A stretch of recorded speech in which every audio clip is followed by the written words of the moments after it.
My 26th birthday started with a text from my father that changed everything. He told me he'd sold my laptop without asking because my younger sister Amber needed a new phone. He said I should be grateful they fed me. Then he added another message. I had to pay Amber's college tuition of $7,600 by Friday.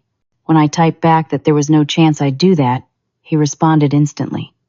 "Get out," he wrote. "You're cut off." So I packed my things quietly that night and left. The next morning, my phone lit up with dozens of missed calls from him, but I didn't answer a single one. I spent that first morning after leaving sitting in my car in the parking lot of a 24-hour grocery store. 2 suitcases sat in my back seat, along with my work bag. The sun came up slowly, turning the sky from black to gray to pale gold, and I watched it through my windshield while my hands shook on the steering wheel. Let me back up and explain how I ended up here. My parents divorced when I was 12 years old. My mother, Carol, remarried within a year and moved to Oregon with her new husband. My father got custody of me, probably because my mother wanted a fresh start more than she wanted to fight for me. That hurt for a long time, but I learned to live with it. 3 years after the divorce, my father married a woman named Diane. She had a daughter from her first marriage, Amber, who was 5 years younger than me. Suddenly, I had a stepmother and a stepsister, and our house became a very different place. I worked my way through college, taking out loans and working 2 part-time jobs. I graduated 4 years ago with a degree in computer science and landed a good job at a tech startup in the city. I was a software developer, and I was good at my work. The pay was decent, enough that I could have afforded my own apartment, but I stayed living at home with my father and Diane. I told myself it was smart financially. I was saving for a house down payment, building a nest egg, being responsible. Over 3 years, I'd managed to save $23,000. I was proud of that number. Every time I checked my savings account, I felt a little surge of accomplishment. But living at home came with a cost that wasn't just rent. My father and Diane were always asking me for money. It started small. Could I chip in $50 for groceries this week? Could I cover the electric bill this month because they were short? Could I pay for the car repair because Diane's transmission was making a noise? Every request came wrapped in the language of family. "We help each other out," my father would say. "That's what families do." I said yes every time. I told myself it was temporary, that they were going through a rough patch, that I owed them something for letting me live there. Meanwhile, Amber didn't work. She didn't have chores. She got everything handed to her. A car on her 16th birthday, a new phone every year, expensive clothes, trips with her friends. I watched it all happen while I transferred another $100 to my father's account for the water bill. The laptop my father sold was worth $2,000. I'd built it myself, customizing every component. It wasn't just for gaming, though I did use it for that sometimes. I also used it for freelance work on weekends, taking on small coding projects to boost my savings even more. That laptop represented hours of research, careful budgeting, and the satisfaction of building something with my own hands. He sold it without asking, without even telling me until after the fact. I'd been planning to move out in 2 months anyway.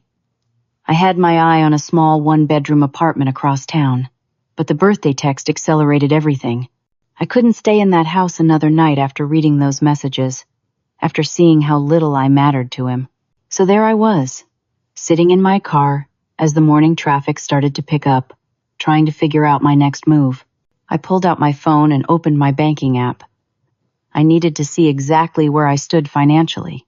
The screen loaded slowly, and when the numbers appeared, my stomach dropped like I'd stepped into an elevator shaft. My savings account showed $8,000. I blinked. I refreshed the page. The number didn't change. $8,000. It should have shown $23,000. $15,000 was missing. I scrolled frantically through my recent transactions. There, 3 days ago, was a withdrawal. $15,000. The transaction was labeled as an online transfer, authorized through the bank's website with correct login credentials. But I hadn't made that withdrawal. My hands were shaking so badly, I almost dropped my phone. I felt sick, dizzy, like the car was spinning even though it was parked. My father had access to this account. He'd been a co-signer when I first opened it at 16, back when I needed an adult on the account. I'd never removed him. It never occurred to me that I needed to. He'd stolen from me, not just the laptop. He'd stolen $15,000 of my savings. The betrayal felt like a physical weight pressing down on my chest. This wasn't just asking for money or selling something that belonged to me. This was theft. This was him going into my account, my money that I'd earned with my own work, and taking it without permission.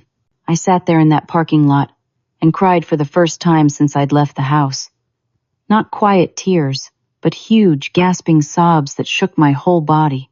I cried for the money, yes, but also for the realization that my own father saw me as nothing more than a resource to exploit. I was a bank account to him, an ATM with no daily limit. When I finally stopped crying, my face felt swollen and my eyes burned.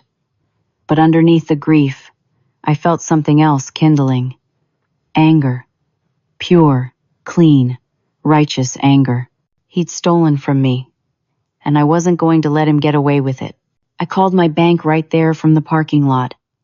My voice was still rough from crying, but I forced myself to speak clearly. The customer service representative who answered was professional and patient. I explained the situation. There was a withdrawal on my account 3 days ago that I didn't authorize. I suspected fraud. The representative, a woman who introduced herself as Jennifer, asked me several questions. Did I share my login information with anyone? Had I noticed any unusual activity before this? Was I sure I didn't make the withdrawal and forget? I answered everything honestly. The account had a co-signer from when I was a minor, my father, and I believed he'd used that access to steal from me. Jennifer's tone shifted, becoming more serious. She put me on hold for several minutes. When she came back, she confirmed that the withdrawal was made using online banking with correct login credentials. Because the security questions were answered correctly and the login information matched what the bank had on file, the system had processed it as a legitimate transaction. But Jennifer said I could file a fraud claim. The bank would investigate. It would take 30 to 60 days. In the meantime, she strongly suggested I file a police report. The more documentation I had, the stronger my case would be. I thanked her and hung up. Then I sat there staring at my phone, trying to process what came next. Filing a police report against my own father felt surreal, but what he'd done was theft. If a stranger had stolen $15,000 from me, I wouldn't hesitate to call the police. Why should it be different? Just because we shared DNA? I started the car and drove to the nearest police station. The building was brick and concrete, utilitarian and slightly intimidating. Inside, the fluorescent lights were too bright, and everything smelled like coffee, an industrial cleaner. I approached the front desk and told the officer there that I needed to file a theft report. She directed me to wait in a small sitting area. 20 minutes later, another officer called my name. She was a woman in her 40s, with her dark hair pulled back in a tight bun, and her name tag read Sergeant P. Hendricks. She led me to a small interview room and gestured for me to sit. Her manner was calm and professional, not unkind but not warm either, just neutral, which somehow made it easier to talk. I told her everything. The text messages from my father on my birthday, his demand for money, selling my laptop, the discovery that morning that $15,000 had been withdrawn from my account without my permission. I showed her my bank statements on my phone, screenshots of the text conversation, everything I had. Sergeant Hendricks took notes on a tablet, her fingers moving quickly across the screen. She asked clarifying questions. How long had your father been a co-signer on the account? Had he ever accessed it before without permission? Had there been any previous financial disputes? I answered as best I could. When I mentioned that I'd essentially become homeless overnight because of this situation, Sergeant Hendricks looked up from her tablet. She gave me the number for emergency housing resources and a domestic financial abuse hotline. She said what happened to me was more common than people realized. Family members, especially parents, sometimes believed they were entitled to their adult children's money. It was abuse, plain and simple. Hearing her say that out loud, calling it abuse, made something settle in my chest. I wasn't being dramatic. I wasn't overreacting. This was real, and it was wrong, and I had every right to report it. The report took about an hour to complete. Sergeant Hendricks printed out a copy for me and gave me a case number. She said a detective would review the case and contact me within a few days. As I was leaving the station, I realized I needed to figure out where I was going to sleep that night. I couldn't keep sitting in my car. I couldn't afford a hotel for more than a few days, not with my savings cut by 2/3. I called my best friend from college, Brooke.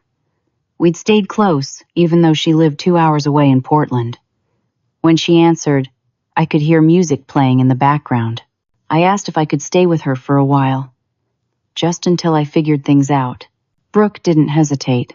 She said yes immediately, told me to drive safe, and said she'd have dinner ready when I arrived. I felt a wave of gratitude, so intense it made my throat tight. At least I had one person I could count on. I was walking across the police station parking lot to my car when my phone buzzed with a voicemail notification. I'd had my phone on silent during the police report. I checked the screen and saw I'd missed 3 calls from a number I didn't recognize, but the voicemail was from Diane, my stepmother. She must have called from a different phone since I'd blocked her number. Against my better judgment, I played the voicemail. Diane's voice came through immediately, high-pitched and furious. She was screaming so loud I had to hold the phone away from my ear. "How dare you!" she shrieked. "The police called the house asking about a theft report. You're trying to destroy this family. You're ungrateful. You're a liar. You're a thief. If you don't drop these charges right now, I'll make sure everyone in this town knows exactly what kind of person you are. Your father is sick, Chair. He's sick, and you're doing this to him. You should be ashamed of yourself." The voicemail ended abruptly. I stood frozen in the parking lot, phone still in my hand. My father was sick? This was the first I'd heard about any illness. Was Diane lying to manipulate me? Or was there something actually wrong with him that no one had told me about? A tiny seed of doubt planted itself in my mind. What if there was a medical emergency I didn't know about? What if the money wasn't stolen out of malice, but desperation? But then I thought about the text messages. Be grateful. We feed you. Get out. You're cut off. Those weren't the words of a desperate man facing a crisis. Those were the words of someone who felt entitled to whatever he wanted from me. Still, the doubt lingered as I got in my car and started the long drive to Portland. I tried to push it away, but Diane's voice kept echoing in my head. Your father is sick. I didn't know what to believe anymore. Brooke lived in a small 2-bedroom apartment on the 3rd floor of an older building in a quiet neighborhood. When I arrived that evening, she was waiting at the door. She pulled me into a tight hug before I'd even set down my suitcases. Over dinner, pasta with marinara sauce that Brooke had made from scratch, I told her everything. Every detail, every text message, every moment of the past 2 days. Brooke listened without interrupting, her expression shifting from shock to anger to disbelief. When I finished, she reached across the table and gripped my hand. She told me I'd done exactly the right thing. Filing that police report took courage. My father had stolen from me, and I was holding him accountable. She said I should be proud of myself for not backing down. Her words helped, but I couldn't shake what Diane had said about my father being sick. I mentioned it to Brooke, voicing my uncertainty. Brooke's expression hardened. She said it sounded like a manipulation tactic. Even if he was sick, that didn't give him the right to steal. Lots of people faced medical crises without resorting to theft. I shouldn't let guilt cloud my judgment. I knew she was right, but the doubt still gnawed at me. That night, I lay awake in Brooke's spare bedroom, staring at the ceiling. The room was small and comfortable, with pale blue walls and white curtains. Brooke had even put fresh flowers on the dresser. But I couldn't relax. My mind kept spinning through everything that had happened. The next morning, I woke up to an email notification on my phone. It was from an address I didn't recognize at first, but when I opened it, I saw it was from my Aunt Linda, my father's older sister. Linda and I hadn't spoken in over a year. She lived about an hour away and had always been kind to me when I was younger, but something had caused a rift between her and my father a few years back. I'd never been clear on the details. Her email was brief. She said she'd heard through the family grapevine that I'd moved out of my father's house. She wanted to meet for coffee if I was willing. She said there were things I needed to know. I stared at that email for a long time. Part of me wanted to ignore it, to avoid getting pulled deeper into family drama. But another part of me was desperately curious. What could Linda possibly tell me? I wrote back and agreed to meet her that afternoon at a coffee shop, halfway between Portland and where she lived. The coffee shop was one of those cozy, independent places with mismatched furniture and local art on the walls. I arrived first and ordered a latte, then sat at a corner table to wait. Linda walked in 10 minutes later. She was in her mid-50s, with graying brown hair cut short and the same blue eyes as my father. She spotted me immediately and came over, her expression warm but serious. We exchanged awkward pleasantries while she ordered her coffee, and then she sat down across from me. Linda didn't waste time with small talk. She asked me directly what had happened. I gave her the condensed version. My father's text messages, the stolen money, the police report. Linda closed her eyes briefly, as if in pain. Then she opened them and looked at me with something like resignation. She told me she wasn't surprised. She said that 2 years ago, she'd confronted my father about a serious problem, and he'd cut her off completely. They hadn't spoken since. I asked what problem. Linda leaned forward, her voice dropping, even though the coffee shop was noisy enough that no one could overhear us. She said my father had a gambling addiction. The words didn't make sense at first. I repeated them back to her, questioning. Gambling addiction? Linda nodded. She explained that he'd been hiding it for years, maybe even before my parents' divorce. He'd go to the casino 2 or 3 times a week. He bet on sports, played online poker, bought lottery tickets constantly. Over the years, he'd racked up enormous debts. Credit cards maxed out, loans from shady people, money borrowed and never repaid. 2 years ago, Linda had found out because my father came to her begging for money. He owed someone dangerous, he'd said. If he didn't pay, there would be consequences. Linda had given him $5,000 on the condition that he get help, go to counseling, attend a support group. He'd promised he would, but he never did. Instead, he cut Linda out of his life, blocked her number, refused to see her at family gatherings. I sat there feeling like the ground had dropped out from under me. My father? A gambling addict? How had I not known? How had I lived in the same house and never noticed? Linda must have seen the confusion on my face. She said addicts were often very good at hiding their behavior, especially from the people closest to them. And my father was smart. He'd constructed a whole life that looked normal on the surface, while he bled money underneath. She believed the $15,000 he stole from me went directly to paying off gambling debts or feeding his addiction. She said he probably saw my savings as an easy solution to his problems. I asked about what Diane had said, about my father being sick. Linda's expression turned cold. She said my father wasn't sick, at least not physically. Diane made that up to manipulate me. It was a lie designed to make me feel guilty and drop the charges. The relief I felt hearing that was immediate and overwhelming. I wasn't a terrible daughter abandoning a sick father. I was someone protecting herself from a thief. But then, Linda said something that changed everything. She pulled out her phone and scrolled through her messages. Then she turned the screen toward me. What I saw were screenshots of a text conversation between Linda and my father from 6 months ago. In the messages, my father explicitly stated his plan. He wrote that he was going to borrow from my savings account without telling me. He said I owed him for raising me, that I'd never notice if he took it gradually, that I was making good money and didn't need that much saved anyway. Linda had written back, telling him absolutely not, that it was theft, that he'd destroy his relationship with me. He'd responded that I'd never find out, and that Linda needed to mind her own business. The messages were dated, time-stamped, undeniable proof that this wasn't a desperate impulse. He'd planned it. He'd calculated it. He'd justified it to himself over months. I felt something break inside me. Not my heart, exactly.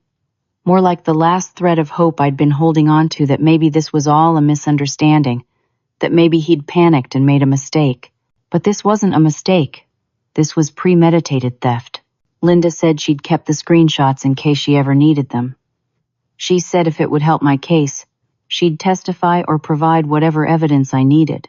I thanked her, my voice barely above a whisper. She reached across the table and squeezed my hand. She told me she was proud of me for standing up to him.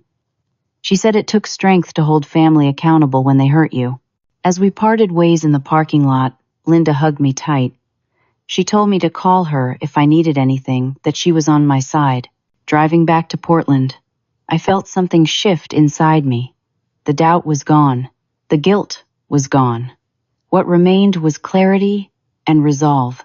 My father had planned to steal from me. He'd executed that plan. And now he was going to face the consequences.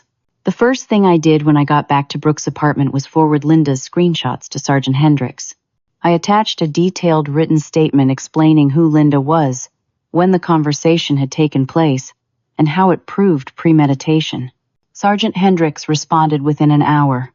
She said this was excellent evidence and would significantly strengthen the case. She'd forward everything to the detective assigned to investigate. I felt a surge of satisfaction reading her email. Things were moving forward. Next, I systematically secured my entire digital life. I changed every password I had. Email, bank accounts, social media, work accounts, everything. I used a password manager and created long, random strings of characters that would be impossible to guess. Then I went to a different bank entirely and opened a new checking and savings account. I transferred my remaining $8,000 into the new account and closed the old one. My father would never have access to my money again. I blocked my father's number, Diane's number, and Amber's number on my phone and on all social media platforms. I didn't want to hear from any of them. I needed space and silence to think clearly. Work became my refuge. I threw myself into my projects at the tech startup, staying late, taking on extra responsibilities. My boss, Helen, was a woman in her early 50s who'd built her career in a male-dominated industry. She was brilliant and no nonsense, and I'd always admired her. About a week after I'd moved in with Brooke, Helen called me into her office. I went nervously, worried that my personal drama was affecting my performance. Instead, Helen closed the door and asked me directly if everything was okay. She said I seemed distracted lately. I hesitated, then decided to tell her the truth. I explained the situation in broad strokes: family conflict, theft, legal issues, temporary housing. Helen listened without interrupting.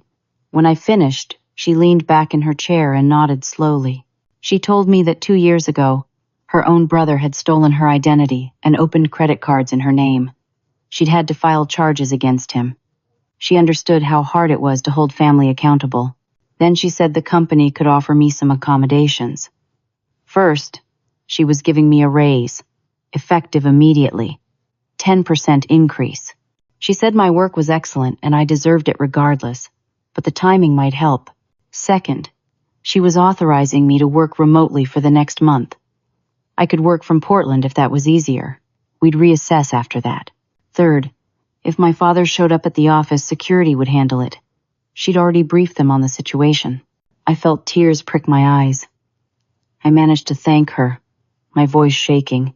Helen waved it off. She said women had to look out for each other, especially in situations like this. That raise made an enormous difference. With the extra money, I could start rebuilding my savings faster. I also started taking on freelance projects again, working late into the night on small coding jobs that paid a few $100s each. 3 weeks passed.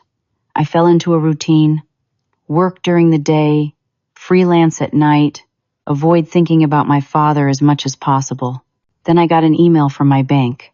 The fraud investigation was complete. They'd reviewed all the evidence, including the police report and Linda's screenshots. They were ruling in my favor. The $15,000 would be refunded to my new account within 3 business days. I actually shouted with joy when I read that email. Brooke came running from the kitchen, thinking something was wrong, and I showed her the message. We celebrated with ice cream and a movie that night. 2 days later, I received another notification. This one was from the district attorney's office. They were pressing charges against my father for felony theft. There would be a trial. I read that message 3 times to make sure I understood it correctly. Felony theft. A trial. This was really happening. I felt vindicated and terrified at the same time. The very next day, I received a certified letter at Brooke's address. It had been forwarded from my father's house, where I'd been receiving mail before I left. I signed for it and opened the envelope with shaking hands. Inside was a letter from a law firm I'd never heard of. The letterhead was fancy, embossed, expensive looking. The letter stated that I was being sued by my father for financial elder abuse. I read it twice because it seemed so absurd I thought I must be misunderstanding. But no. The letter claimed that over the past 3 years, I had manipulated and coerced my father into giving me money under false pretenses. It claimed I'd emotionally abused him, exploited his parental love, and was now falsely accusing him of theft to avoid paying back what I owed. The lawsuit demanded $30,000 in damages, plus legal fees. I sat down on the couch, the letter trembling in my hands. The sheer audacity of it took my breath away. He'd stolen from me, and now he was suing me? He was trying to paint himself as the victim? Brooke read the letter over my shoulder and swore loudly. She said it was obvious what he was doing. He was trying to intimidate me into dropping the criminal charges. If he could bury me in legal fees and stress, maybe I'd give up. But I wasn't going to give up. I called Sergeant Hendricks and told her about the lawsuit. She gave me the name of an attorney who specialized in family financial abuse cases, a woman named Patricia Grant. I called Patricia's office and made an appointment for the next day. Patricia Grant's office was in a converted house in a historic neighborhood, the kind with tall trees lining the streets and sidewalks made of old brick. Inside, the waiting room was decorated with warm colors and comfortable furniture that looked like it belonged in someone's living room rather than a law office. Patricia herself was in her 60s, with silver hair cut in a sharp bob and glasses on a chain around her neck. She had the air of someone who'd seen everything and couldn't be shocked by anything. I sat across from her desk and handed her the lawsuit. She read it in silence, her expression neutral. When she finished, she set it down and looked at me over the top of her glasses. She said it was one of the most frivolous and retaliatory lawsuits she'd seen in years. Relief washed over me hearing her say that. Patricia explained that my father's attorney was likely someone who'd take any case for money, ethics be damned. The lawsuit had no merit. His claims contradicted the evidence. Any judge would see through it immediately. She said she'd represent me.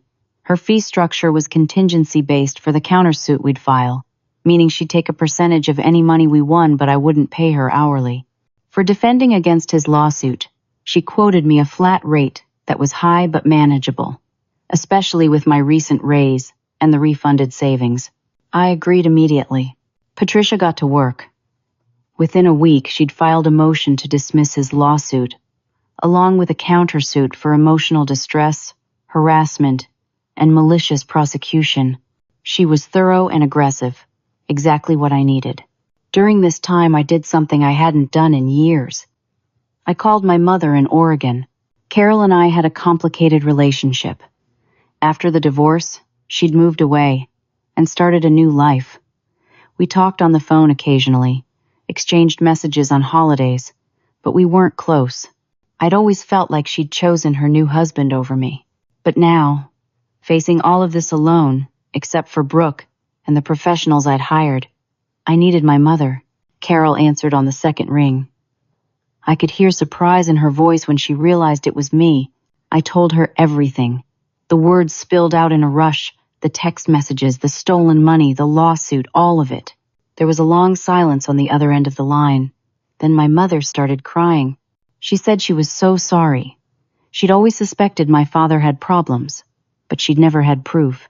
She'd tried to protect me by getting custody, but he'd fought hard and the court had sided with him.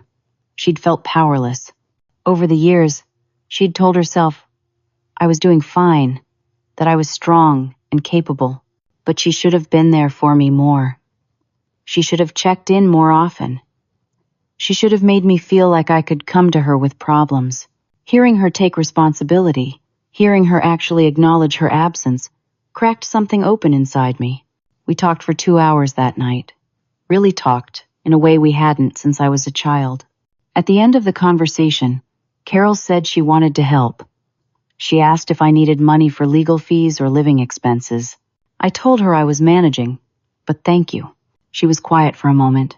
Then she said she'd been saving money for me for years. It was originally meant to be a wedding gift someday, or an emergency fund, whichever came first. It was $12,000. She wanted to transfer it to me now. No strings attached. I was facing an emergency, and she wanted to help. I started crying. I couldn't help it. It was the first time in my adult life that a parent had offered to support me without expecting something in return. Carol transferred the money that night. When I saw it appear in my account the next morning, I felt something I hadn't felt in a long time, supported. My mother and I started talking regularly after that. Short phone calls every few days, just checking in. It wasn't a perfect relationship, but it was healing. Meanwhile, Patricia was making progress on the legal front. She'd submitted our motion to dismiss and was gathering evidence for the countersuit. One afternoon, she called me with news that made my heart race. During the legal discovery process, she'd obtained financial records for my father and Diane. What she found was explosive. Just 1 week after my father had stolen the $15,000 from my account, he and Diane had purchased a brand new luxury SUV. The vehicle cost $45,000. They'd financed most of it, but they'd made a down payment of $10,000 in cash. Patricia had obtained copies of the purchase agreement, the financing documents, and the bank records showing where the down payment came from. The timing was unmistakable. The money came from the account where my father had transferred my stolen funds. This meant he hadn't used my money to pay off gambling debts or cover an emergency. He'd used it to buy a luxury vehicle. Patricia said this evidence completely destroyed his elder abuse claim. It proved he wasn't desperate or manipulated. He was living comfortably and making expensive purchases with stolen money. Better yet, she'd already forwarded this information to the district attorney handling the criminal case. They were adding additional charges, fraud, and making false statements to investigators. I felt a fierce satisfaction hearing this. Every piece of evidence that came to light made his guilt more obvious. The court date for the motion to dismiss his lawsuit was set for 2 weeks out. Patricia was confident we'd win. In the meantime, I focused on rebuilding my life. My savings were growing again. The refunded $15,000, my mother's $12,000, my regular paycheck, and the freelance income. I was approaching $50,000 total. I started looking at apartments in Portland. Brooke was wonderful and never complained about me staying with her, but I needed my own space. Everything was falling into place. I was going to be okay. The motion hearing happened on a rainy Thursday morning in early autumn. The courthouse was an imposing building downtown, all gray stone and tall columns. Patricia met me outside, both of us carrying umbrellas. The courtroom was smaller than I expected, with wooden benches and a judge's bench at the front. My father and his attorney were already there when we arrived. I hadn't seen my father in almost 2 months. He looked older than I remembered, thinner, with new lines around his eyes. When he saw me walk in with Patricia, his expression hardened. I looked away and focused on Patricia. The hearing was brief and procedural. My father's attorney, a man in an ill-fitting suit, argued that his client had been financially exploited by his daughter and deserved his day in court. Patricia stood and methodically destroyed every claim. She presented bank records, text messages, Linda's screenshots, the SUV purchase documents. She pointed out that the timeline of events contradicted my father's narrative entirely.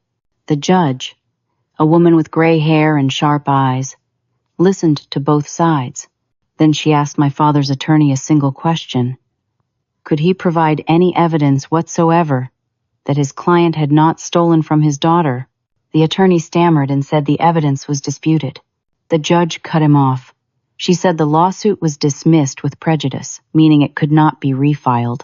She also said she was sanctioning the attorney for bringing such an obviously frivolous case and wasting the court's time. I felt like I could breathe fully for the first time in weeks. Outside the courtroom, Patricia told me the next step was pursuing our countersuit. But she thought my father's attorney would recommend he settle rather than go to trial. She'd reach out and see if we could come to an agreement. 3 days later, Patricia called me. My father had agreed to a settlement. He'd pay me $10,000 for emotional distress, agree to a permanent no-contact order, and drop any future claims. In exchange, we'd drop the countersuit. Patricia recommended I accept. She said it was a good outcome, and pursuing the countersuit to trial would take months and cost more in legal fees than I'd likely win. I agreed to the settlement. The criminal trial was a separate matter. That was the state prosecuting him, not me, so I had no control over whether charges were dropped. They weren't. The trial was scheduled for late October, about 6 weeks after the settlement. Those 6 weeks passed in a blur. I found an apartment in Portland, a cozy one-bedroom with big windows and hardwood floors. I signed the lease and started moving in my things, buying furniture piece by piece. Brooke helped me paint the walls a warm cream color. My mother drove down from Oregon for a weekend and helped me assemble furniture. It felt like building a new life from the ground up. The criminal trial began on a cold Monday morning. I had to testify, which terrified me, but Patricia had prepared me for what to expect. The prosecutor was a woman named Sarah Chen, sharp and thorough. She walked me through everything on the witness stand. My relationship with my father, the text messages, discovering the theft, the police report. My father's defense attorney tried to make me seem vindictive, like I was overreacting to a family misunderstanding. But every time he pushed, I stayed calm and referred back to the evidence. The bank records, the screenshots, the SUV purchase. Linda also testified. She explained my father's gambling addiction and showed the text conversation where he'd planned the theft months in advance. The prosecution called the bank representative who'd handled my fraud claim. They called Sergeant Hendricks, who testified about my police report. Diane and Amber were called as potential witnesses. I watched them walk to the stand, both looking uncomfortable. Diane's testimony was defensive and evasive. She claimed she hadn't known where the money came from when they bought the SUV. She said my father told her he'd gotten a bonus at work. Amber's testimony was brief. She confirmed that her stepfather had sold my laptop and demanded I pay her tuition. She said she hadn't wanted any of that to happen, that it made her uncomfortable, but she'd been too afraid to speak up. The defense's case was weak. My father took the stand and claimed he'd had verbal permission to use the money, that it was a misunderstanding, that he'd always planned to pay me back. But there was no evidence of any of that. Just his word against a mountain of documentation. The jury deliberated for 3 hours. When they came back, the forewoman stood and read the verdict. Guilty on all counts. Felony theft, fraud, making false statements to investigators. I felt my whole body go weak with relief. The sentencing hearing was a week later. The judge sentenced my father to 18 months in prison, with the possibility of parole after 9 months. He'd also have 5 years of probation after his release. And he was ordered to pay restitution, $15,000 to me, plus court fees and penalties totaling another $8,000. The judge said his actions showed a calculated disregard for his daughter's well-being and a pattern of financial exploitation. She said the sentence reflected the seriousness of his crimes. As the judge finished speaking, I heard someone stand up in the gallery behind me. I turned and saw Amber. She was crying, tears streaming down her face. She looked at me across the courtroom. Then she spoke, her voice shaking, but clear. She said she was sorry. She was so sorry. She hadn't known the money was stolen. She'd thought it was just family helping family, the way her stepfather always framed it. But she'd been horrified when she learned the truth. She said what he did was wrong, and she wanted nothing to do with him or her mother anymore. She said she was dropping out of the expensive private college. She'd gotten a job and was going to attend community college instead. She was going to stand on her own feet from now on. The courtroom was silent. Even the judge seemed surprised by the outburst. Amber sat back down, still crying. I didn't know what to say. I hadn't expected that. Amber had always seemed so entitled, so oblivious. But maybe I'd been wrong about her. Or maybe she'd finally grown up enough to see the truth. After the hearing, I walked out of the courthouse into the cool autumn air. Patricia walked beside me, carrying her briefcase. She told me it was over. I'd won. Justice had been served. I nodded, feeling dazed and exhausted and relieved all at once. On my way to the parking garage, I felt a hand touch my arm. I turned and saw Amber standing there, her eyes red from crying. She asked if she could talk to me for just a minute. I hesitated, then nodded. She apologized again. She said she knew I probably didn't want anything to do with her and she understood. But she wanted me to know she was serious about changing. She'd gotten a job at a restaurant. She was taking responsibility for her own life. She asked if maybe, someday, we could talk. Not now. She knew that was asking too much. But someday, I looked at her for a long moment. She seemed different. More grown up, more aware. I told her maybe. Someday. But I needed time and space right now. She nodded quickly, like she'd expected that answer. She thanked me for listening and walked away. I stood there in the parking garage, watching her go, feeling something complicated and unexpected.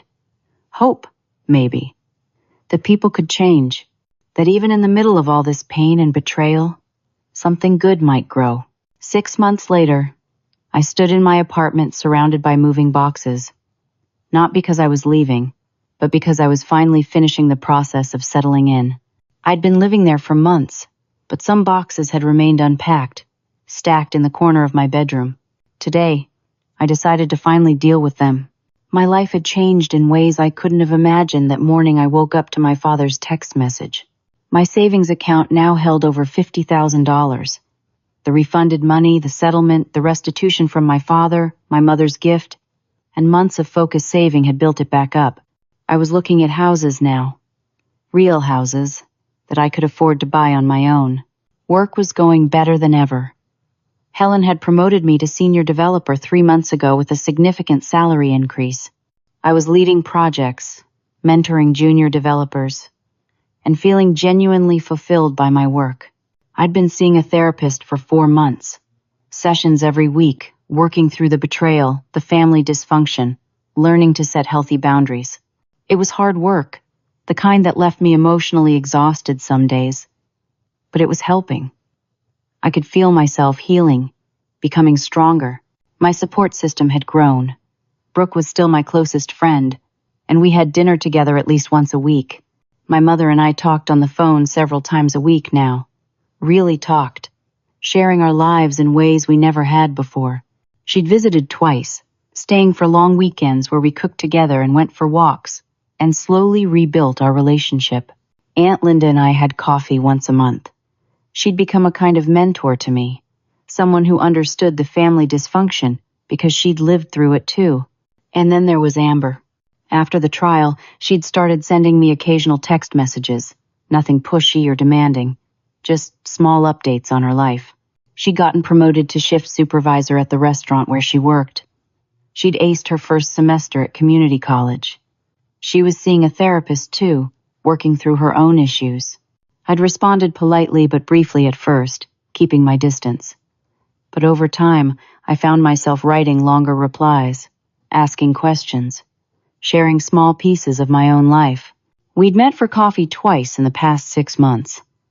Awkward meetings at first, both of us careful with our words. But something was growing there.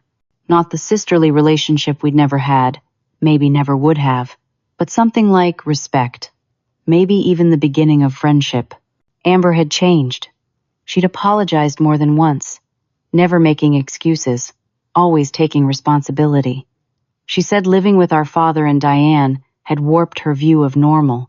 She thought being catered to was love. She thought she was entitled to things just for existing. Therapy was helping her unlearn those patterns. I appreciated her honesty.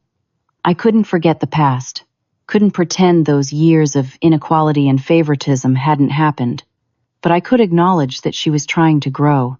As for my father, I had no contact with him.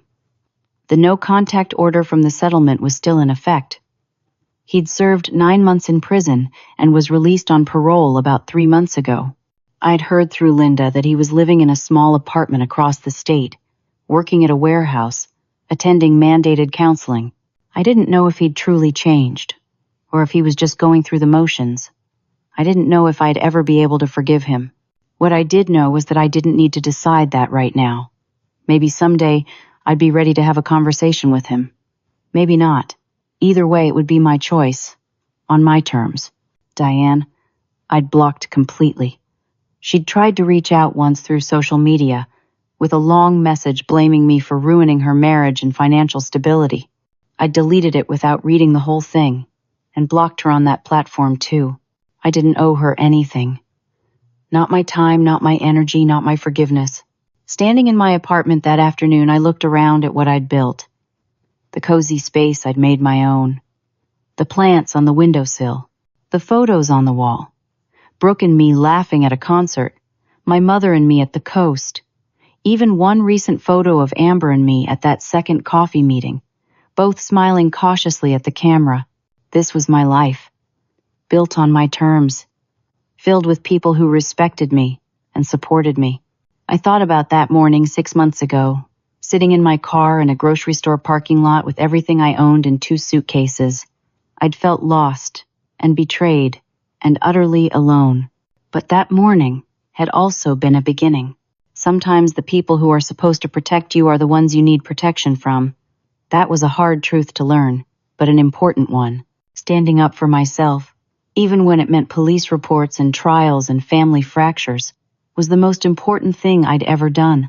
It would have been easier to let it go, to keep playing the role of the dutiful daughter who never complained. But easy isn't the same as right. I'd learned that real family isn't about blood or obligation.